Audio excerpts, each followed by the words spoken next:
Hello everyone, मैं रीना राठी। आज कुछ important questions for exam. Just like A section में फंडामेंटल में मुझे जहाँ तक लगता है 10 मार्क्स का क्वेश्चन आना चाहिए। ये question after close the accounts या बिफोर क्लोज द अकाउंट्स में जो एडजस्टमेंट वाला क्वेश्चन है वो बहुत अच्छा है। और if partners capital account with P&L appropriation पूछता है तो जर्नल एंट्री पूछेगा। ओके और गुडविल, एडमिशन, रिटायरमेंट, डेथ, ये 15 मार्क्स का पेपर कवर करेगा, जिसमें एडमिशन का क्वेश्चन यदि आ रहा है तो आप ऐसे सोच लो इसका लेंदी प्रोसेस जिसमें कैपिटल एडजस्टमेंट है वो आप अच्छे से करके जाओ। और रिटायरमेंट में लोन का पार्ट, कैपिटल अकाउंट के साथ लोन का पार्ट, ये आप अच्छे से करके जाओ। डेथ का मुझे इतना नहीं लग रहा है कि डेथ आएगा, बट इफ़ डेथ आता है तो 6 मार्क्स से ज़्यादा कवर नहीं करेगा ये। ओके और यस, गुडविल, एडमिशन और रिटायरमेंट के साथ मर्ज होके आएगा, जिसमें आपको गुडविल का वैल्यूएशन वगैरह करना होगा और उस हिसाब से आपको कैलकुलेट करना पड़ेगा। डिसोल्यूशन से 8 मार्क्स का आएगा। 8 मार्क्स के क्वेश्चन में डिसोल्यूशन हमेशा जर्नल एंट्री के साथ पूछता है, तो जो इसके लेंदी है सम्स, पूरे कॉम्प्रिहेंसिव वे में जो सम्स हैं उन्हें आप सॉल्व करो। ओके, डिसोल्यूशन का 8 मार्क्स का क्वेश्चन आएगा। इसके क्वेश्चन देखो, मैं अपने हिसाब से बता रही हूँ। फंडामेंटल में जो क्वेश्चंस बन रहे हैं आफ्टर क्लोज द अकाउंट्स में, जो आपके क्वेश्चंस आते हैं आफ्टर क्लोज द अकाउंट्स में, जिसमें जस्ट लाइक मैं ये कह सकती हूँ कि इसमें जिसमें commission, salary, interest on capital and interest on drawing and P&L ratio में चेंजिंग आ रही है, वो आफ्टर क्लोज द अकाउंट्स में बहुत अच्छे सम्स हैं। एल्विन, मोनू, अहमद के बाद नियर अबाउट 3 to 4 सम्स हैं। सारे पार्टनरशिप्स के अच्छे क्वेश्चंस हैं, उन्हें आप रिटन प्रैक्टिस में ले लो। एडमिशन में कैपिटल एडजस्टमेंट से रिलेटेड 5 to 7 क्वेश्चंस को अच्छे से रिटन प्रैक्टिस में रखो, आपको फुली हेल्पफुल होगा। डिसोल्यूशन में 14, 15, 16, 17, 18 ये क्वेश्चंस अच्छे हैं, और जिसमें मेमोरेंडम बैलेंस शीट बन रही है उनके क्वेश्चंस जो हैं वो आप 2 या 3 क्वेश्चंस को अच्छे से रिटन प्रैक्टिस में ले लो, आपका पार्टनरशिप कवर हो जाएगा। Okay, so now company issue of shares में 10 मार्क्स का क्वेश्चन, और मुझे जहाँ तक लगता है इसमें प्रोराटा आना चाहिए।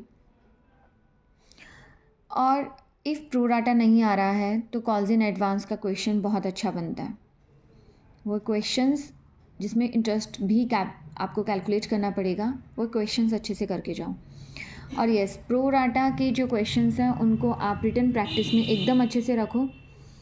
इसमें 2 पार्टनर्स जैसे कि कॉल्स इन एरर से रिलेटेड होगा, उनको फोरफिट करना, फिर री इशू करना, और जो एप्लीकेशन का मनी हमें एडवांस में मिला है उसे हम अलॉटमेंट में यूज़ कर रहे हैं, और कोई भी शेयर होल्डर जब वो मनी नहीं दे रहा है और वो अलॉटमेंट भी नहीं दिया है तो पूरा वर्किंग नोट कैलकुलेट हो रहा है कि एक्सेस एप्लीकेशन मनी में उस शेयर होल्डर का क्या पार्ट है जो उसने दे दिया है, और फाइनली उसका क्या कॉल्स इन एरर है।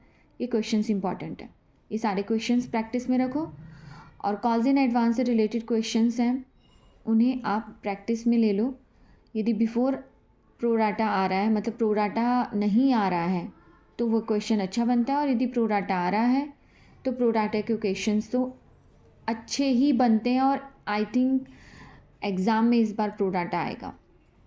डिबेंचर रिडम्पशन में 6 to 8 मार्क्स का क्वेश्चन कवर होना चाहिए, और मुझे लगता है इस बार डिबेंचर रिडम्पशन आएगा जर्नल एंट्री के साथ, जिसमें इंस्टॉलमेंट वाला जो है कि इंस्टॉलमेंट डिफरेंट इंस्टॉलमेंट में पेमेंट हो रही है, वापस रिडम्पशन हो रहा है, वो क्वेश्चंस बहुत इंपॉर्टेंट है। मैं ये कह सकती हूँ कि DK गोयल का आप क्वेश्चन नंबर 10 से लेके 15 तक फुल्ली प्रैक्टिस में ले लो। ओके, एंड डिबेंचर में जो रिडम्पशन वाला है, जो 6 वेज हैं, 6 मेथड्स हैं, वो आप अच्छे से कर लो। ये चैप्टर आपका कवर करेगा काफ़ी हद तक, ये आपका मार्क्स को कवर कर लेगा। फाइनल अकाउंट्स में बैलेंस शीट है, बैलेंस शीट में बहुत ज़्यादा कंफ्यूज मत होना, मैं फिर बोल रही हूँ, आपको बैलेंस शीट सिर्फ फॉर्मेट अच्छे से आना चाहिए।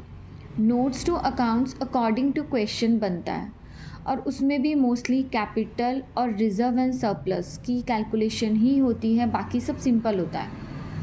बस आपको उसमें ही ध्यान रखना है। नोट्स टू अकाउंट्स कभी भी सीक्वेंस वाइज नहीं होता है, ओनली फाइनल अकाउंट्स में आप सिर्फ बैलेंस शीट आपकी अच्छे से होनी चाहिए। Okay, so now section B, comparative and common size. 90% हमेशा 4 मार्क्स का कवर करता है। Okay, and cash flow statement 6 marks का एंड रेशियो आपका 6 मार्क्स का। ये इतना आएगा ही आपको करना है। ओके, यस, ये मैं कह सकती हूँ कि ratio and comparative common size को एक साथ पूछ सकता है 4 + 6 करके।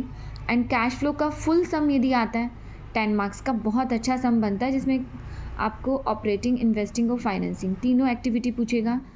और प्रे करो भगवान से कि तीनों ही एक्टिविटी पूछे, बिकॉज इंडिविजुअल एक्टिविटी पूछने से क्या होता है, वो डिफ़िकल्ट वे में देता है, थोड़ा सा कन्फ्यूजिंग देता है। सो यदि फुल सम आए तो बहुत बेटर रहेगा आप लोगों के लिए, ठीक है।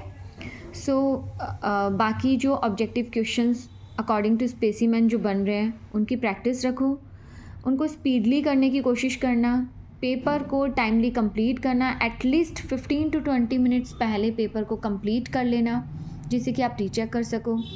वर्किंग नोट अच्छे से देना और यस, फॉर्मेट को फॉलो करना, ये नहीं कि आप क्रॉस कर रहे हो फिर उसको दोबारा कर रहे हो, री कर रहे हो, ऐसा मत करना। आप पेपर में अच्छा प्रेजेंटेशन दोगे कि एग्ज़ामिनर के ऊपर भी गुड इम्प्रेशन बनता है। So very very best of luck and please मेरे चैनल को लाइक एंड सब्सक्राइब ज़रूर करें। Thank you so much.